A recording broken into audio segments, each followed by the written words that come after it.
저는 한국 IBM 사회공헌팀의 원래 마케팅팀에 있다가 2011년도에 IBM이 100주년 행사를 사회공헌 되게 대대적으로 하면서 사회공헌팀으로 왔고요. 그때부터 개인과 기업의 바람직한 사회공헌에 대해서 제가 고민했던 부분을 오늘 여러분과 털어놓고자 합니다. 오른손이 하는 것을 왼손이 모르게 하라라는 말씀 많이 들으셨죠? 성경에 나오는 말씀인데요. 이거는 선행을 남 몰래 베풀고 항십해서 그러니까 남들한테 너무 티나게 하지 말아라 뭐 이런 얘기예요. 여러분 공감하시나요? 하면 안 되는 이유를 제가 설명할 건데요. 사회공헌을 왜 해야 되고 무엇을 해야 되고 어떻게 해야 되는지를 개인과 기업의 측면으로 나눠가지고 오늘 설명을 드릴 건데 좀 왔다 갔다 해요. 저희 아빠의 사연인데요. 그러니까 퇴직을 한 직장을 계속 다니다가 하셨는데 식사를 하시는데 은수저 색깔이 까맣게 변하더라고요. 한 직장에서 굉장히 열심히 일을 하시다가 스트레스를 엄청 받으신 거예요. 사회와 연결고리가 없었기 때문인 것 같은데요. 여러분들도 여러분들이 흑인이 아니라고, 여성이 아니라고, 장애인이 아니라고 그들의 도움을 거절하시다 보면은 여러분들이 언제 사회적 약자가 돼서 그들한테 외면을 당하실지 몰라요. 그래서 침묵을 하시면 안 된다라는 얘기고요.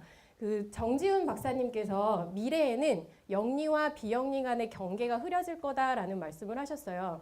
영리 기업 같은 경우는 투명성을 계속 요구를 받으면서 점점점 사회적 책임을 더 많이 하게 되고 비영리 기관 같은 경우는 이제 지속적인 걸 위해서 이득 창출을 안 할 수가 없게 되죠. 그래서 집카나 에어비앤비처럼 사회적 가치와 비즈니스 가치를 동시에 창출할 수 있는 기업들이 점차 더 많이 생기게 될 겁니다.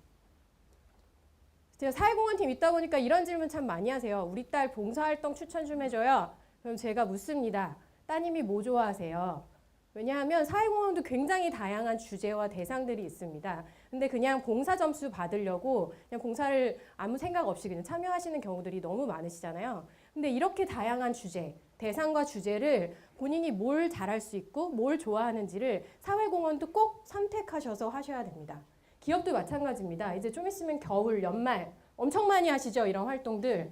근데 밑에 기업 이름을 다 떼면요. 그게 그거예요. 15,000건 정도의 이미지 검색이 되는데요. 대부분 이런 활동을 하시는 이유가 쉽고 빠르고 티나니까 많이 하시는데요. 이제 사회공헌, 기업의 사회공헌도 이렇게 하시면 안 되고요. 점점 더 단순한 봉사활동에서 이제는 저 비즈니스 성장 동력으로까지 활용하시는 트렌드가 되고 있습니다. 그래서 이제 그 개인이 어떻게 사회공헌을 하면 좋을지에 대한 3가지 노하우를 말씀드릴 거예요. 먼저 첫 번째로는 철학하는 삶에서 이런 2가지 질문을 한다고 하더라고요. 사회공헌도 아까 말씀드렸듯이 질문을 먼저 하셔야 돼요. 어떤 주제로 내가 가장 잘할 수 있고 사회적 기여를 잘할 수 있을까? 그 질문을 끊임없이 하신 다음에 축적을 하셔야 돼요. 이게 되게 유명한 파워 블로거인데요. 만약 태극기 사진을 한 국가, 한 도시에서만 찍었더라면 이렇게 유명해지지 않았을 겁니다. 근데 굉장히 많은 국가에서 찍었기 때문에 파워 블로거가 되고 여행 작가가 되고 사진사가 됐을 거고요. 아이스버킷 챌린지 굉장히 논란이 많았죠. 하지만 프로모션, 홍보 측면에서 보면은 굉장히 성공적인 것이었어요. 그래서 이렇게 유명인들이 참여하고 전 세계적으로 급속도로 퍼지는 데는 정말 성공적인 프로그램이 아닐 수 없었습니다.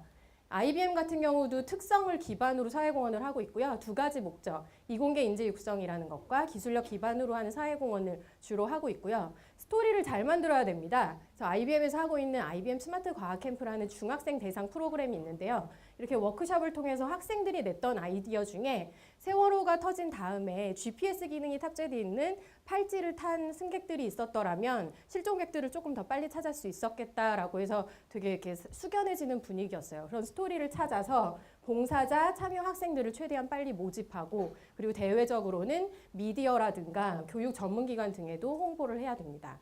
그래서 앞서 말씀드린 부분들을 다시 정리해 드리겠습니다. 개인 측면에서 보면요. 사회 참여를 잘 하기 위해서 관심 있는 대상과 주제를 선택해서요. 점점 축적하시고 다른 사람들을 독려해서 참여하도록 하시는 게 중요합니다. 마찬가지로 기업도요. 아까 말씀드렸던 것처럼 투명성을 계속 요구받기 때문에 특성에 맞는 활동을 찾아서 스토리텔링을 만들고 그 내용을 기반으로 대내외 홍보를 하셔야 점점점 프로그램이 더 활성화될 수 있습니다. 아직도 여러분들 왼손이 하는 일을 오른손이 하는 일을 왼손이 몰라야 된다고 생각하시나요? 아니시죠? 왼손이 알게 하도록 하기 위해서 사회공헌을 할 필요는 없지만 왼손이 동참하도록 하기 위해서 왼손한테 알릴 필요는 있습니다. 홍익인간이요. 인간을 널리 이롭게 하라고 하였습니다. 여러분들도 사회공헌에 꼭 동참해 주시기 바랍니다.